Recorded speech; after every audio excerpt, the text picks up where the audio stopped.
నమస్తే, నేను మీ చంద్రశేఖర్ కండవల్లి. 2029లో వైఎస్ జగన్ మళ్ళీ అధికారంలోకి వస్తారనే భయం ఇటీవల కాలంలో కూటమి నాయకులు, సంబంధిత అనుకూల మీడియా అధిపతులకు, సోషల్ మీడియా యాక్టివిస్టులను వెంటాడుతోంది.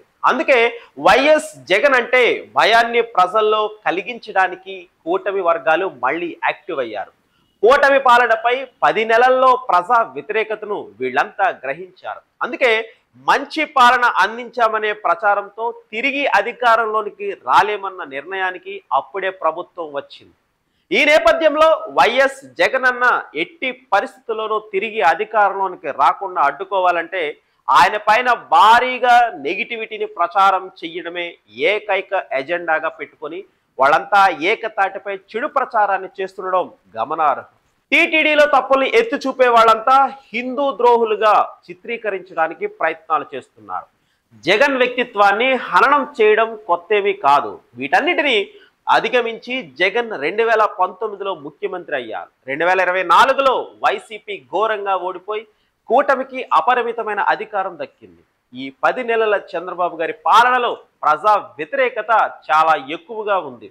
కాబట్టి కూటమి వద్దనుకుంటే ప్రజలకు ఏకైక ఆప్షన్ జగన్ జగన్ జగన్. దాంతో జగన్ మళ్ళీ వస్తే విధ్వంస పాలన వస్తుంది, ఇప్పుడే మేము రాష్ట్రాన్ని గాడిలో పెడుతున్నామంటూ ప్రచారాన్ని ఊదరగొడుతున్నారు. కానీ సామాన్య ప్రజలు మాత్రం జగన్ ఉంటే మాకు సంక్షేమం బాగా ఉండేది, మా చేతుల్లో డబ్బులు ఉండేవి, ఇప్పుడు చాలా ఇబ్బందిగా ఉంది అంటూ తమ బాధలు చెప్పుకుంటున్నారు. పల్లెటూళ్ళలో ఉన్న కిరాణా షాపులు, చిన్న చిన్న దుకాణదారులైతే బాధ మరో రకంగా ఉంది. జగన్ ఉంటే డబ్బులు పంపించేవారు, అందరి చేతుల్లో డబ్బులు ఉండేది, కాబట్టి మా షాపులకు బాగా జరిగేవి. ఇప్పుడు గిరాకీ కోసం గంటలు గంటలు వేచి చూస్తూ ఉన్నాం, వస్తున్నది ఏమీ లేదు అంటూ బాధపడుతున్నారు. ఇవన్నీ సర్వేలు చేసే కూటమి ప్రభుత్వం సరికొత్త వ్యూహానికి తెర ఎప్పింది. అందుకో జగన్ వస్తున్నాడు, ఇదిగో జగన్ వస్తున్నాడేమో అని తమ భయాన్ని జనంలో కనిపించే ప్రయత్నాలను మొదలుపెట్టారు.